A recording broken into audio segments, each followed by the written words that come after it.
বিসমিল্লাহির রহমানির রহিম। আজকে ফরিদপুর জেলায় ফরিদপুর বিভাগের আয়োজিত আমাদের এই কর্মশালার সম্মানিত সভাপতি, মঞ্চে উপস্থিত বিভিন্ন নেতৃবৃন্দ এবং স্পিকারবৃন্দ, আমার সামনে উপস্থিত ফরিদপুর বিভাগের বিভিন্ন জেলা থেকে আগত বিএনপি সহ সকল অঙ্গ সহযোগী সংগঠনের নেতৃবৃন্দ, আসসালামু আলাইকুম। আহ, আমি আহ, মোশাররফের একটা কথা দিয়ে শুরু করতে চাই। আমি যখন জয়েন করলাম, কানেক্টেড হলাম, তখন আমি যে প্রথম কথাটি শুনলাম মোশাররফের, সেটি বলছে যে আমরা সারাদিন কি অর্জন করেছি। ওইটি এই কথাটি বলেছিল যে আমরা আজকে এখানে, আপনারা সকালে এসছেন, সকাল থেকে আপনারা কথা শুনেছেন, কথা বলেছেন। ঢাকা থেকে যারা স্পিকার বৃন্দ এসছেন 31 দফার উপরে, তারা আপনাদের সামনে পরিষ্কারভাবে তুলে ধরেছেন, 1 দফা, 2 দফা, 3 দফা, এটার ভিতরের বিষয়গুলো তুলে ধরেছেন। আমরা এই 31 দফাটি, আপনাদের অনেকেরই খেয়াল আছে, এই 31 দফাটি আমরা 2 বছর আগে, তখন এটি 27 দফা ছিল, আমরা উপস্থাপন করেছিলাম জাতির সামনে, দেশের মানুষের সামনে। তখন এই দেশে স্বৈরাচারী শাসন ছিল, তারা চেষ্টা করেছিল আমাদের 21 দফাটা মানুষের কাছে যাতে ভালো করে না পৌঁছায়, মিডিয়ার উপরে চাপ প্রয়োগ করেছিল, আহ, প্রচার করতে দেয়নি। তারপরে আমরা আমাদের অবস্থান থেকে চেষ্টা করেছি। আজকে বাংলাদেশ স্বৈরাচার মুক্ত। আজকে আমরা আপনাদেরকে নিয়ে বসে আলোচনা করতে পারছি, বিষয়গুলো জানাতে পারছি, বোঝাতে পারছি। এর আগে আমরা ঢাকায় উপস্থাপন করেছিলাম, রিলঞ্চিং আমরা 2 বছর আগে করেছি, তারপরে আবার 1 মাস আগে আমরা ঢাকায় রিলঞ্চিং করেছি আনুষ্ঠানিকভাবে। নেতৃবৃন্দ, এই যে 31 দফা, যেটি প্রথমে 27 দফা ছিল, পরে আমাদের সাথে যে সকল রাজনৈতিক দলগুলো, গণতান্ত্রিক দলগুলো স্বৈরাচার আন্দোলনের ভূমিকা রেখেছেন, সাথে ছিলেন, আমাদের মতন অত্যাচার নির্যাতন সহ্য করেছে তাদের নেতাকর্মীরা, তাদের সকলের মতামতের ভিত্তিতে 27 থেকে আমরা 31 করেছি, কিছু কিছু যোগ করেছি আমরা সেখানে দফা। এখন আমরা গত 2-3 মাসে দেখছি বিভিন্ন ব্যক্তি, সকলের প্রতি শ্রদ্ধা রেখেই বলছি, বিভিন্ন ব্যক্তি বর্গ বিভিন্ন সংস্কারের কথা বলছেন। এর মধ্যে যে সকল সংস্কারের কথা ব্যক্তিবর্গ যারা বলেছেন, বিভিন্ন সংগঠনের, সেটি রাজনৈতিক দল হতে পারে, ব্যক্তি পর্যায়ে হতে পারে, কোনো স্বনামধন্য বিখ্যাত ব্যক্তি হতে পারেন, বিভিন্ন জন বিভিন্ন তাদের অবস্থান থেকে বলেছেন। কিন্তু খেয়াল করে দেখবেন, তাদের যে সকল সংস্কারের প্রস্তাব এসেছে কম বেশি, এখন পর্যন্ত আমরা মিডিয়ার মাধ্যমে যতটুকু দেখেছি, জেনেছি, আমাদের 31 দফার ভিতরে কিন্তু সবগুলোই আছে। হয়তো কিছু শব্দের এদিক ওদিক আছে, কিন্তু মূল যেই বিষয়গুলো আমরা বিভিন্ন বিষয়ে বলেছি, তারাও কিন্তু একই বিষয় বলেছেন, হয়তো একটু ভিন্নভাবে বলেছেন। কেন এই কথাটি বললাম? এই কথাটি এই কারণেই বললাম, আমরা কিন্তু পরিবর্তিত পরিস্থিতির পর কোনো সংস্কারের কথা বলিনি। আমরা বলতে বাংলাদেশ জাতীয়তাবাদী দল বিএনপি এবং তার সাথে যারা আন্দোলনকারী গণতান্ত্রিক দলগুলো ছিলেন, তারা, আমরা কিন্তু এমন একটা সময় এই 31 দফা উপস্থাপন করেছি যখন আমরা জানতাম স্বৈরাচারের পতন হবে। হয়তো সঠিক সময়টা আমরা জানতাম না, কিন্তু এই আত্মবিশ্বাস আমাদের মধ্যে ছিল যে স্বৈরাচারের পতন হতেই হবে একদিন। এরকম একটা পরিস্থিতিতেই আমরা দিয়েছিলাম। এবং এর থেকে একটা বিষয় প্রমাণিত হয় যে আমরা যে বলি আমরা দেশের জন্য, দেশের মানুষের জন্য চিন্তা করি এবং কাজ করতে চাই, বাংলাদেশ জাতীয়তাবাদী দল, এটি হচ্ছে তার সবচেয়ে বড় প্রমাণ। এখন প্রিয় সহকর্মীবৃন্দ, আমরা সারাদিনে কি অর্জন করলাম দেখুন। এখানে 31 দফা আছে, 31 দফা আপনাদের সামনে উপস্থাপন করা হয়েছে, আপনারা আপনাদের পক্ষ থেকে বিভিন্ন বিষয়গুলো তুলে ধরেছেন 31 দফার আলোকে। 31 দফায় আমরা একটি কথা বলেছি, লাস্টের পেজে আছে, ওখানে আমরা অ্যাড্রেস দিয়েছি, ইমেল অ্যাড্রেস দিয়েছি, যে এই 31 দফায় সবকিছু না। কোনো ব্যক্তি, কোনো সংগঠন যদি মনে করেন এখানে একটি নতুন কিছু অ্যাড করা প্রয়োজন, সংযোজন করা প্রয়োজন, আমরা বিবেচনা করে যদি দেখি যে সেটি ভালো একটি প্রস্তাবনা, অবশ্যই আমরা সেটি গ্রহণ করব। অবশ্যই আমরা সেটি গ্রহণ করব। তবে এই যে অর্জনটি, প্রিয় সহকর্মীবৃন্দ, এই অর্জনটি কিন্তু আজকে সারাদিনে আমরা করতে পারবো না। আগামীকালকেও যদি আমরা সারাদিন বসে তারপরে আমরা অর্জন করতে পারবো না, আগামী পরশুদিনও যদি তারপরে অর্জন করতে পারবো না। আমরা এই 31 দফার দফাগুলোর অর্জন কম বেশি তখনই করতে পারবো যখন জনগণের সমর্থন নিয়ে আপনারা সরকার গঠন বা দেশ পরিচালনার সুযোগ পাবেন, তখনই আমরা এটি করতে পারবো। আমরা এই দফাগুলোর প্রত্যেকটি দফা, এর ভেতরে যেই কথাগুলো আছে, এই এই দফাগুলোকে সামনে রেখে আমরা যেই বিষয়গুলো বলতে চাইছি জনগণকে, এগুলো আপনাদেরকে আরো নিয়ে যেতে হবে মানুষের কাছে, প্রান্তিক মানুষের কাছে, জনগণের কাছে নিয়ে যেতে হবে। এখানে কৃষকের কথা আছে, এখানে শিক্ষকের কথা আছে, এখানে ছাত্রের কথা আছে, এখানে বিভিন্ন শ্রেণী পেশার শ্রমজীবী মানুষের কথা আছে। এই সকলের কাছে আপনাদেরকে এই বিষয়গুলো নিয়ে যেতে হবে, তুলে ধরতে হবে। আপনারা এখানে যারা আজকে উপস্থিত হয়েছেন, বিশেষ করে উপস্থিতি যারা আছেন, যারা কার্ড হিসাবে এখানে কার্ড গলায় দিয়ে যারা উপস্থিত হয়েছেন, আপনারা প্রত্যেকে কিন্তু বিএনপির একজন প্রতিনিধি, বিএনপির একজন অ্যাম্বাসেডর, বিএনপির একজন নেতা হিসেবেই আপনারা এখানে উপস্থিত আছেন। আমরা কেন্দ্র থেকে আপনাদের কাছে নিয়ে এসেছি, আমরা কেন্দ্র থেকে আপনাদের কাছে নিয়ে এসে ক্যামেরাম্যান যে আছেন, ক্যামেরাম্যানকে আমি অনুরোধ করব যে আমাকে ফোকাসটা, যারা সামনে বসে আছে সবাই নেতৃবৃন্দ, তাদের দিকে দয়া করে ফোকাসটি দিন। আমি এখন স্টেজটি দেখতে পাচ্ছি, আমি স্টেজটি দেখতে চাইছি না, আমি সামনে নেতৃবৃন্দ যারা বসে আছে আমি তাদেরকে দেখতে চাইছি। ক্যামেরাম্যানকে অনুরোধ করবো ওই, হ্যাঁ, এই ফোকাসটি রাখুন, অথবা একটু লং শট হলে ভালো হয়। তো এখন নেতৃবৃন্দ, এই কাজগুলো কিন্তু আমরা কেন্দ্র থেকে নিয়ে এসেছি আপনাদের কাছে, আমরা বিভাগ এবং জেলার কাছে নিয়ে এসেছি আপনাদের হাতে, জেলা নেতৃবৃন্দের হাতে। আমরা কতগুলো আজকে আপনাদের হাতে যে ফোল্ডারটি দেওয়া হয়েছে, এই ফোল্ডারের ভিতরে যা যা আছে তার সেই বিষয় জিনিসগুলোই কিছু সামান্য কিছু বেশি পরিমাণে আপনাদের জেলা নেতৃবৃন্দের হাতে আমরা তুলে দিয়েছি, বিএনপির জেলা নেতৃবৃন্দের হাতে। আমরা জানি আপনার এলাকা বেসিসে আপনার সাথে আপনার অঙ্গ সংগঠন যারা আছে সকলের জন্য প্রত্যেকটি হাটে বাজারে যদি যান, প্রত্যেকটি পাড়ায় যান, এনাফ না। আমরা যতটুকু দিয়েছি একটি বক্সের মধ্যে, সেটি এনাফ না। এখানে আমাদের সকলের সম্মিলিত উদ্যোগ, প্রচেষ্টা, চেষ্টা প্রয়োজন, তাহলেই আমরা নিয়ে যেতে পারবো। কি সেটি? সেটি হচ্ছে আমরা আপনাদের কাছে, জেলা নেতৃবৃন্দের কাছে আমরা পেন ড্রাইভের মাধ্যমে সফট কপিগুলো দিয়ে দিয়েছি, যাতে করে আপনারা রিপ্রিন্ট করতে পারেন, প্রিন্ট করে নিতে পারেন এই কাগজগুলো আবার। অর্থাৎ আমরা আপনাদের কিছু দিয়েছি, আপনাদেরকেও সহযোগিতা করতে হবে। এখানে আমরা যারা আছি আমরা সকলে মিলেই বাংলাদেশ জাতীয়তাবাদী দল। কাজে এখানে প্রত্যেকটি মানুষকে স্ব স্ব অবস্থান থেকে উদ্যোগ নিতে হবে, প্রত্যেকটি মানুষকে স্ব স্ব অবস্থান থেকে চেষ্টা করতে হবে। কারণ এই 31 দফা, এর মধ্যে আপনার চিন্তা আছে, এর মধ্যে আমার চিন্তা আছে, এর মধ্যে আমাদের সাথে যারা আন্দোলন করেছেন তাদের চিন্তা আছে, এর মধ্যে আমাদের ছাত্র দলের চিন্তা আছেন, মহিলা দলের চিন্তা আছে, এর মধ্যে আমাদের তাঁতি দলের চিন্তা আছে। সবার সম্মিলিত চিন্তার ফলই হচ্ছে এই 31 দফা। এখন প্রিয় সহকর্মীবৃন্দ, আমরা যেই কথাটি বলছিলাম, অর্জন, আমরা তখনই অর্জন করতে পারবো যখন আমরা জনগণের সমর্থন নিয়ে আমরা সরকার গঠনে সক্ষম হব। কিন্তু এই জনগণের যে সমর্থন, এই সমর্থনটিকে নেওয়া, এই সমর্থন বা জনগণের যে এই আস্থা, এই আস্থাটিকে ধরে রাখার দায়িত্ব কিন্তু আপনার এবং আমার, আপনাদের সকলের, আমাদের সকলের। এই আস্থা ধরে রাখার দায়িত্ব কিন্তু জনগণের না। এবং আস্থা যদি ধরে রাখতে হয়, তাহলে প্রিয় সহকর্মীবৃন্দ, কথাগুলো আপনারা আগেও শুনেছেন, হয়তো অন্য অনুষ্ঠানেও আমি বলেছি, শুনেছেন, পত্রপত্রিকা আপনারা পড়েছেন, তারপরেও আমি বলতে চাই একই কথা, কারণ এই কথাগুলো আমার কাছে মনে হয় গুরুত্বপূর্ণ। এই আস্থা যদি আমাদেরকে ধরে রাখতে, আমাদের সকলকে মিলে চেষ্টা করতে হবে। স্বৈরাচারকে পালিয়ে যেতে যে আমরা বাধ্য করেছি, সেটি বিএনপি একা যেমন করেনি, সকল রাজনৈতিক দলকে নিয়ে যেমন করেছে, সকল রাজনৈতিক দলগুলোও একা করেনি। সমাজের সব, প্রায় বলা যায় সব শ্রেণী পেশার মানুষের সহযোগিতা নিয়েই রাজনৈতিক দলগুলো সক্ষম হয়েছে স্বৈরাচারকে পালিয়ে যেতে বাধ্য করতে। অর্থাৎ একটি কোনো বড় কাজ, একটি কোনো ভালো কাজ এককভাবে কেউ করতে পারে না, সকলের সম্মিলিত প্রচেষ্টার মাধ্যমেই করতে হয়। এবং সকলের সম্মিলিত প্রচেষ্টার মাধ্যমে যদি সেই কাজটি করতে হয়, তাহলে অবশ্যই সেখানে একটি আস্থার প্রয়োজন, সেখানে একটি বিশ্বাসের প্রয়োজন।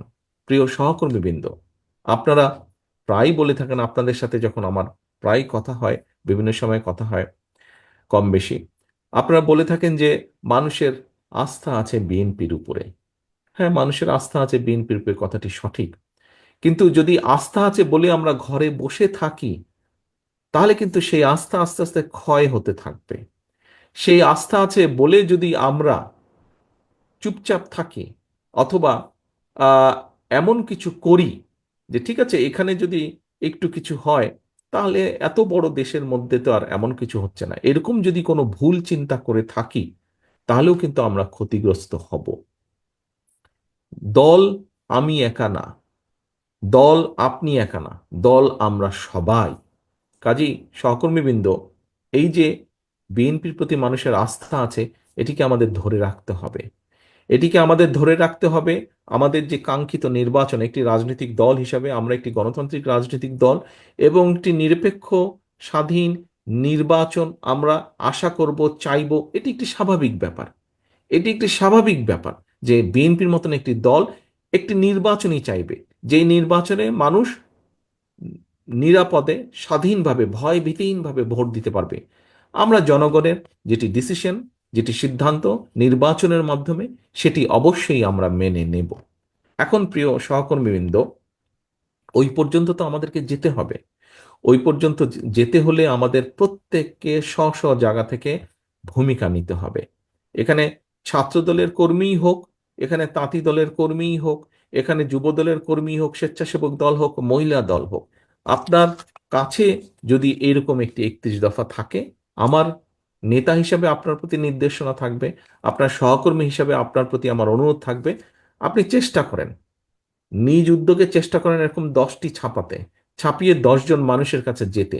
শুধু দিয়ে চলে আসবেন না দয়া করে, যে ভাই ধরেন, সেটি লিফলেটই হোক, আপনার ওই বক্সের মধ্যে এরকম লিফলেট আছে, সেটি লিফলেটই হোক, অথবা এই পকেট বুকটি হোক, পকেট বইটি হোক, শুধু দিয়ে চলে আসবেন না। আপনারা সারাদিন আজকে এখানে জেনেছেন, শুনেছেন, আপনি নিজের ভিতরে ধারণ করেছেন বিষয়গুলো। শুধু নিজের ভিতরে রাখলে হবে না তো, এটি আপনাকে নিয়ে যেতে হবে জনগণের কাছে, এটি আপনাকে নিয়ে যেতে হবে আপনার ভোটারের কাছে, এটি আপনাকে নিয়ে যেতে হবে আপনার পাড়া প্রতিবেশী। আপনি পুরা ফরিদপুর জেলা, পুরা শরীয়তপুর জেলায় ঘোরার দরকার নেই, আপনি আপনার নিজের পাড়ার মধ্যেই করুন।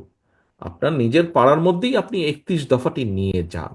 অর্থাৎ আমরা জনগণের জন্য কি করতে চাইছি, দেশের জন্য কি করতে চাইছি, এটি যদি মানুষ না জানে তাহলে মানুষ আপনাকে কিসের ভিত্তিতে সমর্থন দিবে? হ্যাঁ, বিএনপি ঠিক আছে একটি বড় দল, শুধু কি সেজন্যই দিবে? প্রিয় সহকর্মীবৃন্দ, মানুষের কিন্তু এখন চিন্তাধারা পাল্টেছে। মানুষের মানুষের মানসিকতা পাল্টেছে। এখন কিন্তু মানুষ জানতে চায়, দেখতে চায় যে আপনি বলছেন আপনি তার জন্য করছেন, তার জন্য আপনি কি করতে চান, কি কি করবেন আপনি, সেটি কিন্তু মানুষ বুঝতে চায়, সেটি মানুষ জানতে চায়। কাজেই আমাদেরকে আমাদের 31 দফার মধ্যে এই কথাগুলোই কম বেশি বলা আছে। আমাদেরকে সেজন্য প্রত্যেকটি শ্রেণী পেশার মানুষের কাছে যেতে হবে। হ্যাঁ, হয়তো আমরা হয়তো আমরা একবারে সবকিছু করতে পারবো না। এখানে অনেকগুলো, আপনারাও যখন প্রশ্ন করেছেন অনেকগুলো কথা বলেছেন আপনারা। কৃষিতে আমরা যা করতে চাইছি, শিক্ষাক্ষেত্রে আমরা যা করতে চাইছি, নারীদের জন্য আমরা যা করতে চাইছি, আমরা একবারে সবকিছু পারবো না।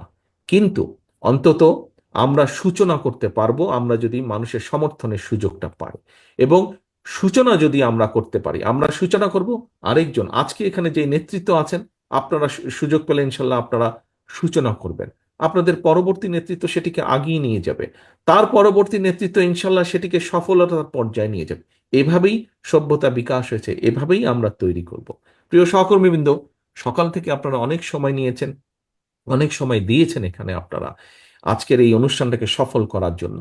আসুন আমরা যেটি মূল কথা, সংক্ষিপ্ত কথা, আমরা দেশে একটি জবাবদিহিতার পরিবেশ তৈরি করতে চাইছি। রাজনৈতিক দল হিসাবে আমাদের মূল লক্ষ্য উদ্দেশ্য জবাবদিহিতা। সেটি কি জবাবদিহিতা? শুধু কি প্রধানমন্ত্রী জবাবদিহিতা করবে? শুধু কি মন্ত্রীরা জবাবদিহিতা করবে? শুধু কি এমপিরা জবাবদিহিতা করবে? নো। জবাবদিহিতা প্রতিটি পর্যায়ে থাকতে হবে। ইউনিয়ন পরিষদের মেম্বার যেরকম জবাবদিহিতা করবে, প্রধানমন্ত্রীও জবাবদিহিতা করবে। পৌরসভার চেয়ারম্যান, উপজেলা চেয়ারম্যান যেমন জবাবদিহিতা করবে, মন্ত্রীদেরকেও জবাবদিহিতা করতে হবে। একই সাথে সরকারি বলেন, আধা সরকারি বলেন, প্রত্যেকটি পর্যায়ে যারা আছে প্রত্যেকটি জায়গায় জবাবদিহিতা তৈরি করতে হবে। একদিনে সম্ভব না, কিন্তু সেটি সম্ভব, অবাস্তব কিছু না। কারণ প্রিয় সহকর্মীবৃন্দ, আপনি যদি আপনার নিজের পরিবারকে দিয়ে চিন্তা করেন, পরিবারে একটি জবাবদিহিতা আছে বলেই কিন্তু পরিবার টিকে থাকে।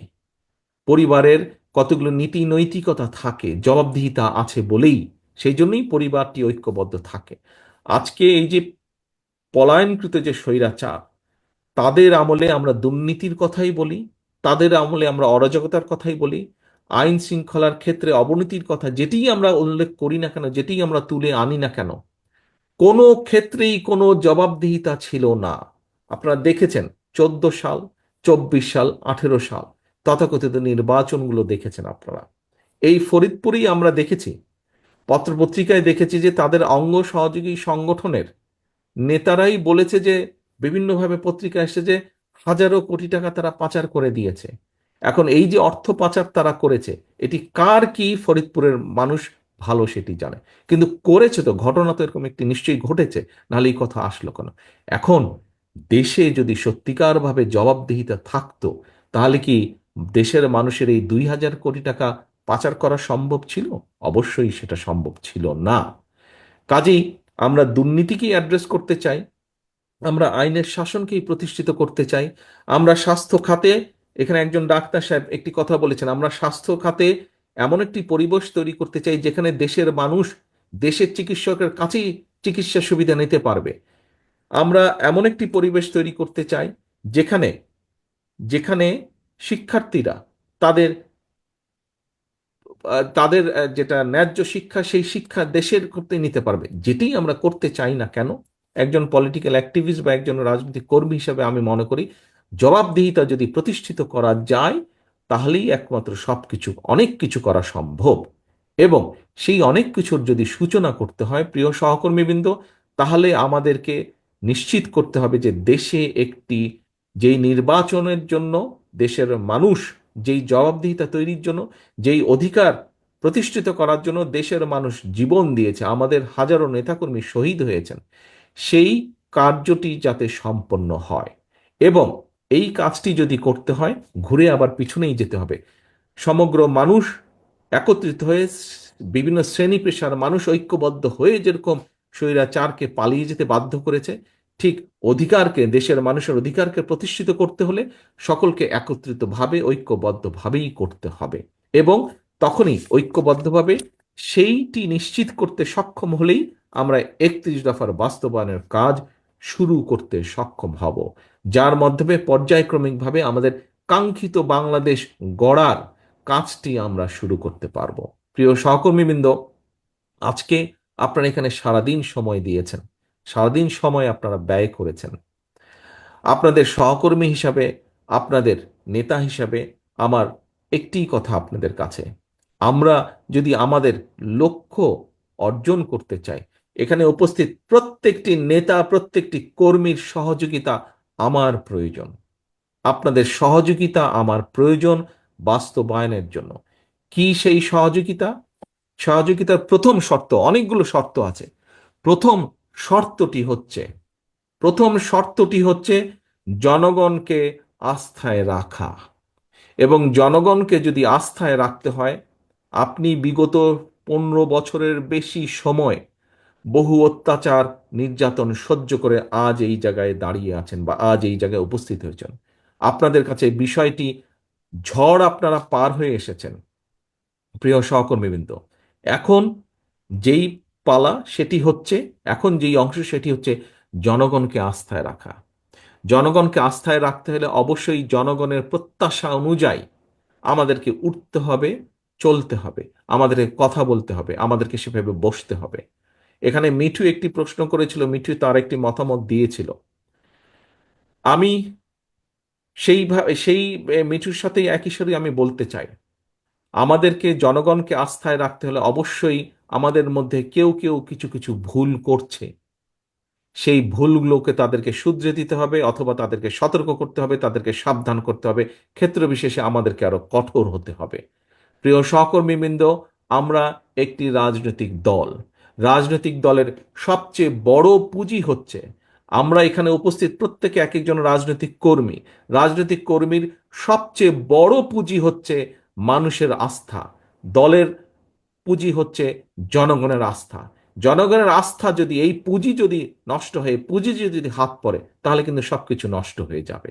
কাজেই সহকর্মীবৃন্দ, আসুন, আজকে আপনারা যা এখানে শিখে গেলেন, আজকে আপনারা যা জেনে গেলেন, এটি যেরকম আপনারা এখন প্রান্তিক পর্যায়ের মানুষের কাছে নিয়ে যাবেন, একই সাথে আজকের এই অনুষ্ঠান শেষে আমাদের প্রতিজ্ঞা হোক, আমাদের শপথ হোক, আগামী দিনগুলোতে আমরা জনগণের, আপনি যে পর্যায়েরই হন না কেন, আপনি যদি শুরু করেন, আপনার পরবর্তী নেতৃত্ব আপনাকে ফলো করবে। এবং কি সেটি? জনগণের আস্থা ধরে রাখার জন্য আপনাকে যে যে কৌশল নিতে হবে, দয়া করে প্রত্যেকটি কৌশল আপনি গ্রহণ করবেন। এটিই হোক আমাদের আজকের প্রতিশ্রুতি, এটিই হোক আমাদের আজকের শপথ, এটিই হোক আজকের আমাদের অন্যতম প্রধান মূল প্রতিজ্ঞা। প্রিয় সহকর্মীবৃন্দ, আপনাদের সকলকে আন্তরিকভাবে ধন্যবাদ আজকের এই কর্মশালাটিকে সফল করার জন্য। আমি ফরিদপুর বিভাগের সকল পর্যায়ের নেতৃবৃন্দকে ধন্যবাদ জানাচ্ছি। আমি একই সাথে মঞ্চে উপস্থিত যারা স্পিকার আছেন, কিনোট স্পিকার আছেন, তাদেরও সকলকে আন্তরিকভাবে ধন্যবাদ জানাচ্ছি আজকের এই অনুষ্ঠানটিকে সফল করার জন্য। ধন্যবাদ। আসুন আমাদের প্রত্যাশা হোক জনমানুষের সমর্থন নিয়ে, বাংলাদেশের মানুষের সমর্থন নিয়ে আমরা যাতে কাজ শুরু করতে পারি 31 দফা বাস্তবায়নের জন্য, সেটিই হোক আমাদের লক্ষ্য। যাতে জনগণের সমর্থন নিয়ে আমরা সরকার গঠনে সক্ষম হই এবং সেই সরকার পর্যায়ক্রমিকভাবে 31 দফা যাতে বাস্তবায়ন করতে পারে, এটিই হোক আমাদের আজকের মূল লক্ষ্য, মূল উদ্দেশ্য। নেতৃবৃন্দ, সকলে ভালো থাকবেন, সকলে সুস্থ থাকবেন। আল্লাহ হাফেজ। বাংলাদেশ জিন্দাবাদ। বাংলাদেশ জাতীয়তাবাদী দল জিন্দাবাদ। মাননীয় সভাপতি।